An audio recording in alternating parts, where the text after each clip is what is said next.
The Supreme Court thought they could stop Trump's tariff revolution. The Democrats and the legacy media celebrated the decision like it was V-Day. But within hours, to their utter horror, Trump did something no one thought possible. And it's sending shockwaves throughout the entire political establishment. Stick with me to the very end of this video, because we're going to see how the globalists didn't just lose a battle in this. They lost the entire war. Hey gang, it's me, Dr. Steve, your Patriot Professor, celebrating yet another day in the Trumpian golden age that you made possible back in November 2024. So if you want a front row seat on how you continue to change the world in ways you never even imagined, make sure to smack that bell and subscribe button. All right, so last Friday, the Supreme Court handed down their ruling on President Trump's tariffs. That's at least the way the legacy media wanted their dwindling audience to see it. That the Supreme Court ruled against President Trump's tariffs, and now the entire world was scrambling to get their money back and all that. Well, as it turns out, that is actually not what happened last week, and the legacy media and their dwindling audience are learning that reality the hard way. What the Supreme Court actually ruled was that President Trump could not use what's called the International Emergency Economic Powers Act, that's the IEEPA, to impose tariffs. So Chief Justice John Roberts wrote for the majority that the IEEPA contains no reference to tariffs or duties and that no president has ever read it to confer that power. Now, regardless of the merits or the demerits of the decision, obviously Thomas Alito and Kavanaugh are all saying, and I think rightly so, that it was a ridiculously flawed decision. Regardless, what the Democrats and the legacy media missed in all of this is that a lot of Trump's tariffs were imposed outside of the IEEPA, using instead what's known as Section 232, the Trade Expansion Act, which he had already used back in his first term to impose steel and aluminum tariffs, and the Section 122 of the Trade Act,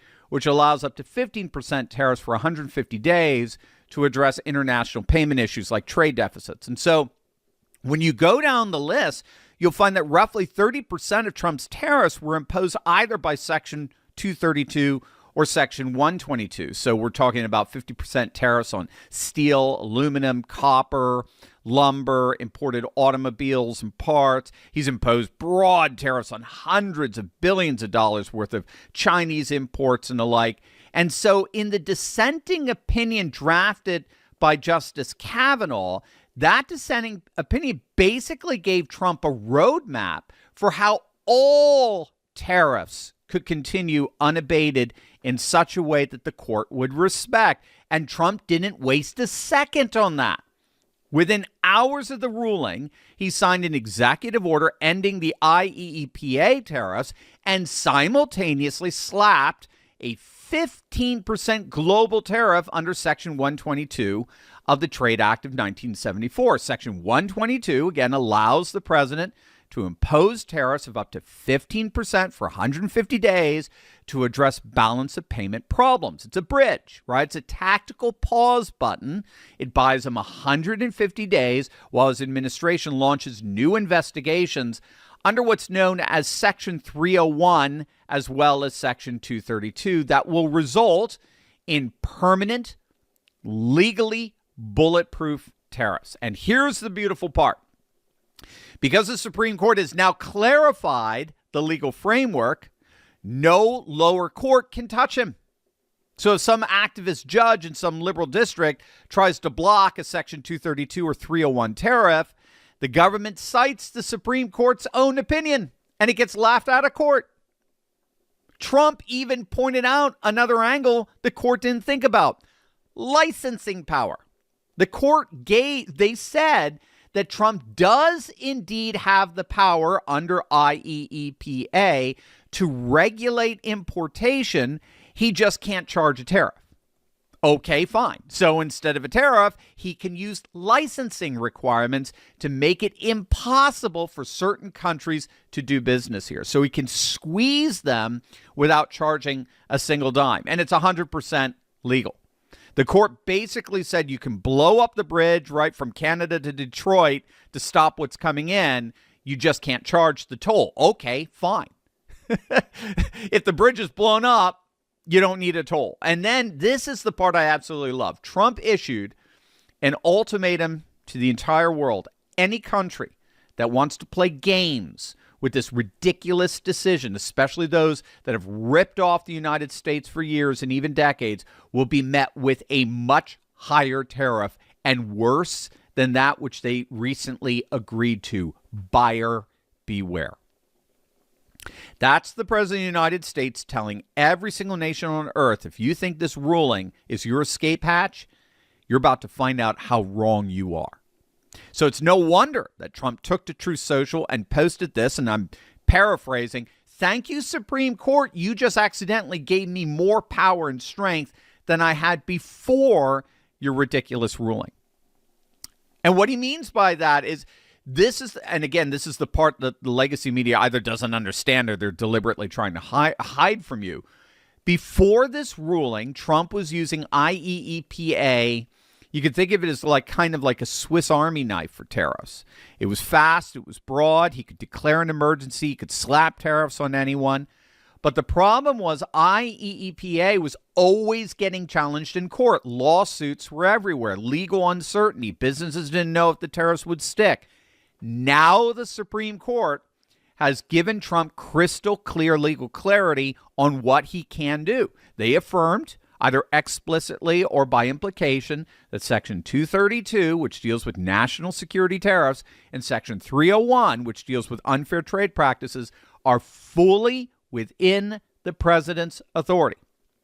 Those tariffs, untouched, 100% legal, affirmed by the highest court in the land. And he's not just going after foreign adversaries, he's cleaning house at home. On Saturday, Trump pulled his endorsement from Colorado Republican Jeff Hurd after Hurd was one of just 6 Republicans who voted with Democrats to repeal Trump's tariffs on Canada. Trump called him, rightly, a rhino and said he's more interested in protecting foreign countries that have been ripping us off for decades than he is the United States of America. And he endorsed instead Hurd's primary challenger, Hope Scheppelman, a Navy veteran. The message to every Republican Congress could not be more crystal clear. You either stand with the America First tariff agenda or you stand in the unemployment line. No more hedging, no more playing both sides. You're either with the 75 million Americans who elected Trump to do exactly this, or you're gone. And what's so absolutely astonishing in all of this is it's not just 75 million Americans. As it turns out, literally billions are embracing Trumpian economics like never before. Wait until you see this. It's going to absolutely blow you away. But first, all of this geopolitical tension should remind us of something. What if the censored medicine that saved millions during the pandemic was being made mostly in China today? It's actually true. About 80% of the world's ivermectin supply comes from Asia, but not at the wellness company introducing American-made ivermectin. Safe, trusted, tested, and produced locally in the great free state of Florida. Ivermectin has been prescribed globally for more than 30 years and even earned the Nobel Prize in Medicine for its proven ability to eliminate parasites.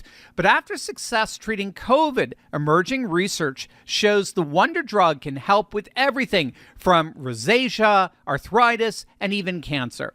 Most pharmacies charge $5 a tablet for 12 milligrams or less, but the wellness company is offering a higher 18 milligram dose for just $3.50 per tablet. You'll get a 6-month supply of 84 tablets, all at an unbeatable price. Just click on that link below and support American medicine and patriot doctors, not China's supply chain. Get your U.S.-made ivermectin today at twc.health/Turley and use code Turley to save $45 off plus free shipping. Click on that link below right now. What's really happening here is so much bigger than just one Supreme Court ruling or one executive order. What we're witnessing is nothing less than the restoration of economic nationalism, not just here in America, but indeed around the entire world. And I want you to understand just how seismic this shift really is. You know, for decades, going all the way back to the end of the Cold War, the ruling orthodoxy in Washington and London and Brussels and Davos was liberal globalism, right? Free trade at all costs, open borders for capital, outsourcing everything, let China make it cheaper. And the theory was that if you removed all the barriers, the invisible hand of the market would lift all boats. Well, it certainly lifted some. It lifted the yachts of the multinational CEOs. It lifted the boats of the CCP. But the American worker, the factory towns of Ohio, Michigan, Pennsylvania, those boats sank.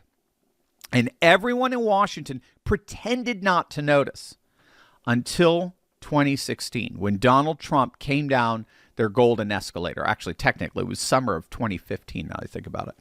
And he said what nobody in either party was willing to say, that free trade as practice was a raw deal for the American people. And he didn't just talk about it. He did something about it. In his first term, he imposed tariffs on China, on steel, on aluminum. The establishment shrieked, "Trade war! It's a trade war!" They screamed, "Economic suicide," they said. But you know what happened? Factories started coming back. Supply chains started shifting. And a conversation that had been forbidden in polite economic circles was suddenly the only conversation anyone was having. And in his second term, he was all in. He went all in. Average U.S. tariffs went from 2% to 17%, the highest in nearly 100 years. And the results? The United States collected a record $287 billion in custom duties in 2025, nearly triple the amount collected in 2024. That money isn't going to Beijing. That money isn't going to Brussels. It's going right here into the United States Treasury. The fiscal deficit dropped from 6.9% of GDP in 2024 to 5.4% in 2025. And Treasury Secretary Scott Bessent says they're targeting 3% by 2028. But here's what's really incredible and what the globalists never predicted.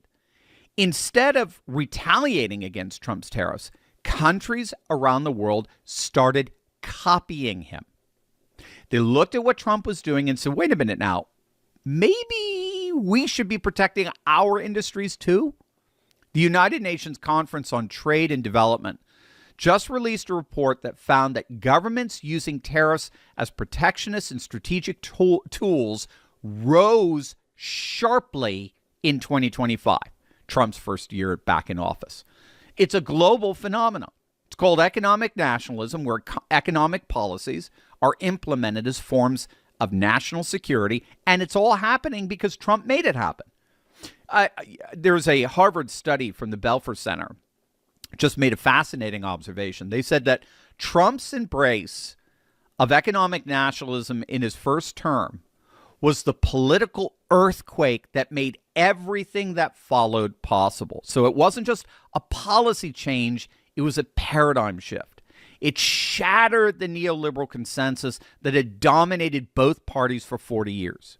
And now in his second term, Trump is cementing that shift. The old world of Davos-style globalism, where faceless bureaucrats in Geneva decided the economic fate of American workers, that world is over. What we're seeing now is a world where nations compete on the basis of strength, not supplication, where a country's first obligation is to its own citizens, its own workers, and its own industries. And the man who made that possible, the man who took the slings and arrows, who endured the ridicule, who was called every name in the book, is Donald J. Trump. So the Supreme Court can issue whatever rulings they want. The globalists can throw whatever tantrums they want. The rhinos can vote however they want. It doesn't matter because the genie is already out of the bottle. Economic nationalism is here. It's here in America. It's here in Europe. It's here in Asia. And there's no putting it back.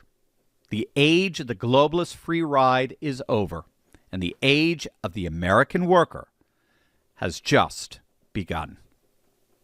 Before you go, quick personal invite. I opened a free preview of my weekly members-only episode for the Courageous Patriots Club called Turley Walks. No pressure, just a gift. Click below to watch your free episode. I think you've been looking for something just like this.